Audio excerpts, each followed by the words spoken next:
Olá, que o seu dia e a sua semana sejam muito abençoados. Olá a todos. Bem-vindos à nossa conversa de hoje. A gente vai mergulhar de cabeça num tema que é fundamental: a soberania de Deus. Um tema que intriga muita gente. Com certeza. E para guiar essa análise, a gente vai usar trechos do livro Eleitos Mais Livres, do Norman Geisler. Um autor bem conhecido nessa área. Sim.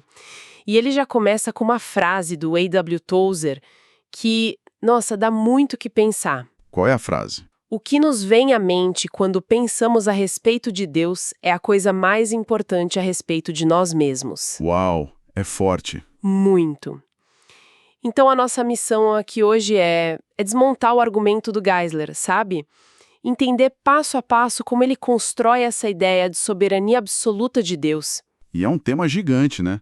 Porque a forma como uma pessoa entende a soberania divina, isso acaba moldando quase todo o resto da sua visão de mundo. Exato.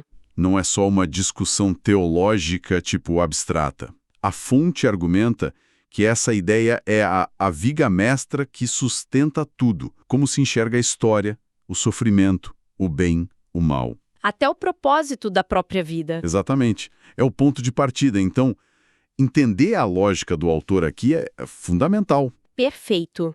É a peça central do quebra-cabeça. Então vamos lá. O autor, ele não começa falando da soberania direto. Não, ele prepara o terreno. Isso. Ele constrói a base primeiro.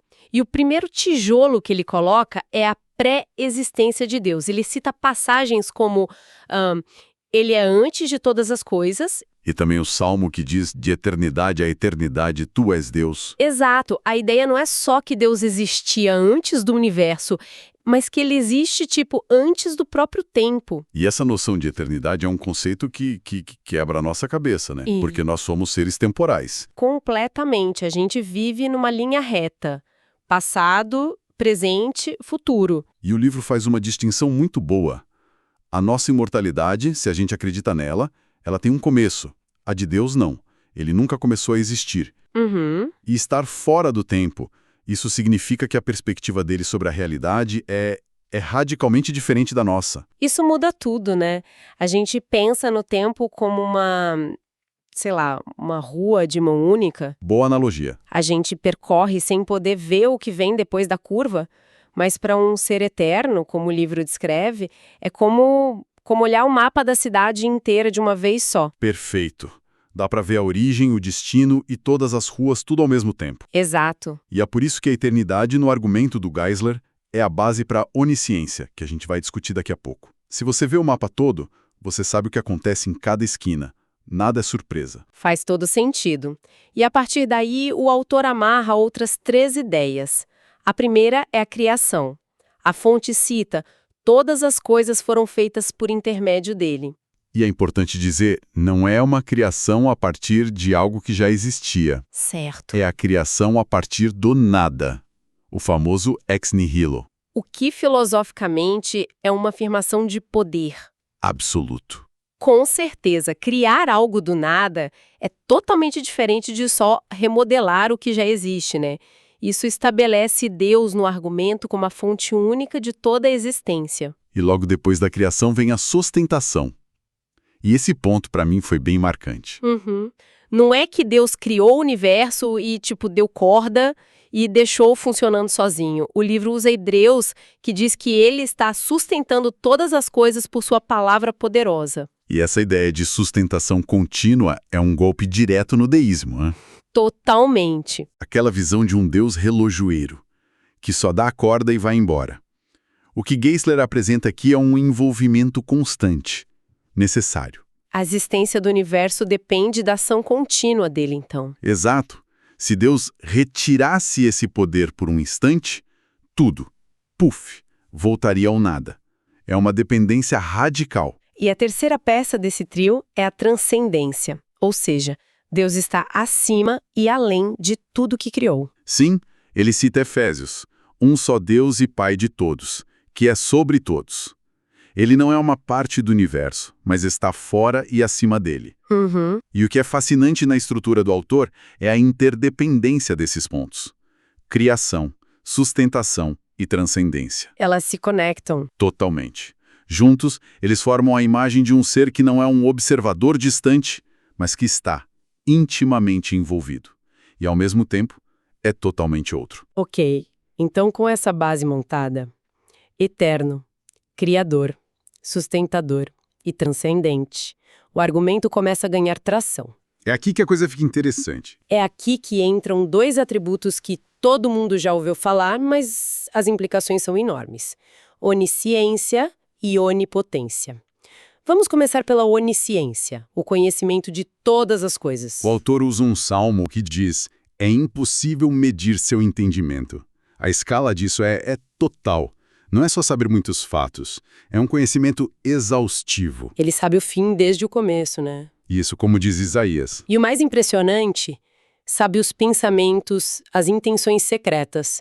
Um salmo diz que antes da palavra chegar à língua, ele já conhece tudo. Uau! Para Geisler, não há um único elétron no universo ou um único pensamento no subconsciente de alguém que esteja fora desse conhecimento. E o livro dá um exemplo bem concreto para tentar ilustrar isso.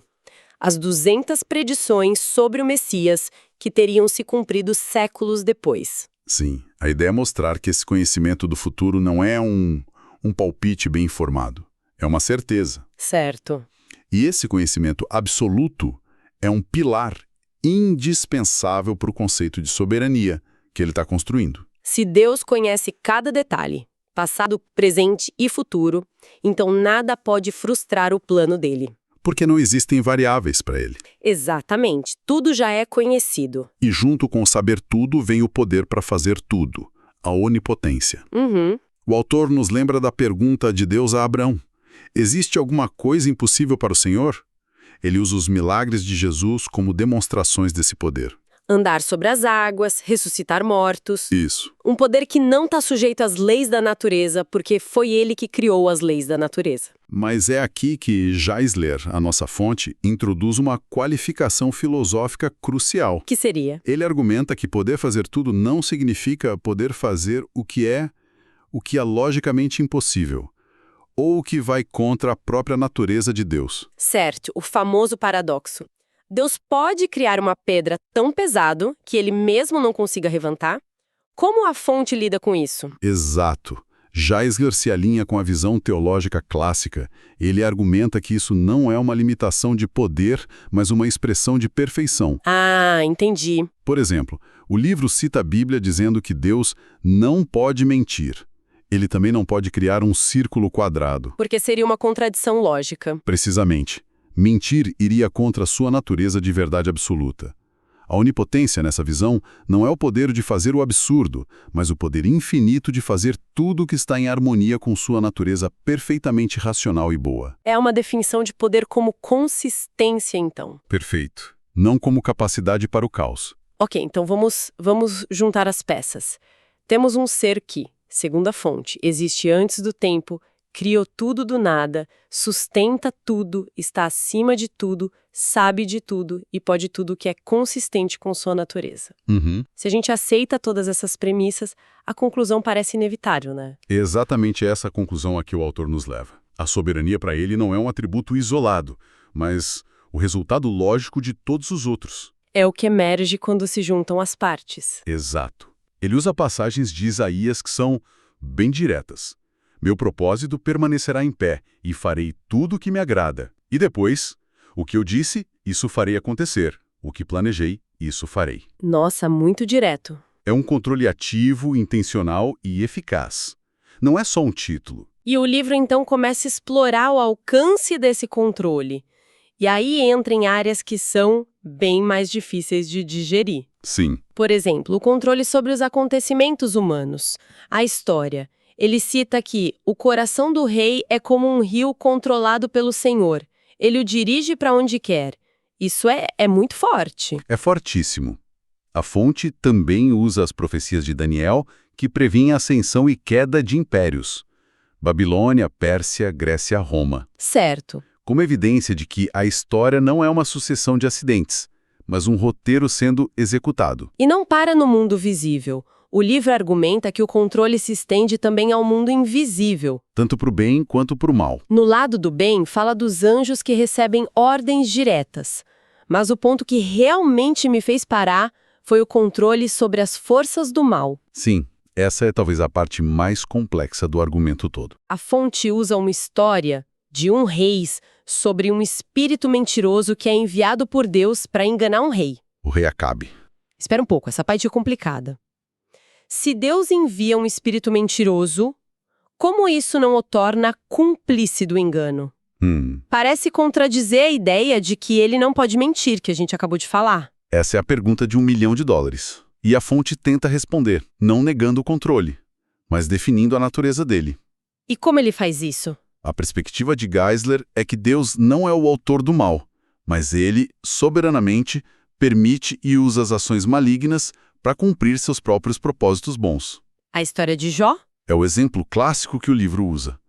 Satanás só pode tocar em Jó dentro dos limites que Deus permite. A famosa cerca de proteção é uma metáfora para essa permissão soberana. Então o mal é real, a ação é de Satanás? Mas o perímetro é de Deus. Entendi. Então, nessa visão, até o mal serve, em última instância, a um propósito maior dentro desse plano soberano. Exatamente. O texto aponta que o poder do mal é real, mas sempre limitado e temporário. A citação de Apocalipse de que o diabo sabe que lhe resta pouco tempo reforça isso. Ele opera com o relógio que está correndo. Um relógio cujo tempo foi determinado por Deus. É uma ideia teologicamente densa e, para muitos, perturbadora. E se achamos isso perturbador, o autor leva o argumento para o seu ponto mais desafiador de todos. Ah, sim. O controle soberano sobre as decisões humanas, especificamente a salvação. E aqui é importante frisar que a gente está só relatando o conteúdo da fonte, né? Claro, as conclusões que o autor tira dos textos que ele cita. Ele menciona Atos. Creram todos os que haviam sido designados para a vida eterna. Essa passagem é central para a visão que ele defende. E ele a complementa com outras, como Romanos, que diz que a salvação não depende do desejo ou do esforço humano, mas da misericórdia de Deus. E a consequência lógica, que vem logo depois, Deus tem misericórdia de quem Ele quer e endurece a quem Ele quer. No argumento de Geisler, a iniciativa na salvação é inteiramente divina. A fonte ainda cita 1 Pedro, que fala sobre pessoas que tropeçam na mensagem, afirmando que para isso também foram destinados. Essa é a parte que, imagino, gera mais debate. Sem dúvida. Porque parece colocar em xeque a ideia de livre-arbítrio. Sim, e é aqui que as diferentes correntes teológicas se chocam com mais força. A conclusão que Geisler apresenta neste capítulo é a de uma soberania total. Abrangente, como uma escada. Gosto dessa imagem. Começa com os atributos fundamentais, eternidade, criação, sustentação, onisciência, onipotência, e cada um desses degraus nos leva, inevitavelmente, ao topo. que é a conclusão de uma soberania divina absoluta. Um controle proposital sobre absolutamente todas as coisas. Exato. E o próprio autor, o Geisler, ele sabe o peso dessa conclusão. Ele não termina o capítulo simplesmente afirmando isso e pronto. Não, né? Não. Ele encerra essa parte levantando a questão que provavelmente está na cabeça de todo mundo que acompanha esse raciocínio. Que é... Ele basicamente pergunta: ok, se tudo isso é verdade, se a soberania de Deus é tão absoluta, como então somos livres? A questão que fica no ar, então, é: a soberania divina não transforma a liberdade humana em uma ilusão? Uhum. A gente não seria só marionetes num grande palco cósmico? Executando um roteiro pré-escrito? Exatamente. Essas são as perguntas explosivas que o próprio autor deixa para o próximo capítulo. Ele constrói o caso mais forte possível para a soberania absoluta e depois se vira e encara a objeção mais forte contra ela. É essa tensão entre o controle divino e a responsabilidade humana. Que define um dos maiores debates da história da filosofia e da teologia. E é exatamente essa tensão que a gente vai explorar. Na nossa próxima conversa, continuamos a análise do livro Eleitos Mais Livres, para ver como o autor tenta resolver esse paradoxo. Um paradoxo monumental. Com certeza. Vai ser um debate que promete. Que Deus abençoe a todos os ouvintes. Até lá!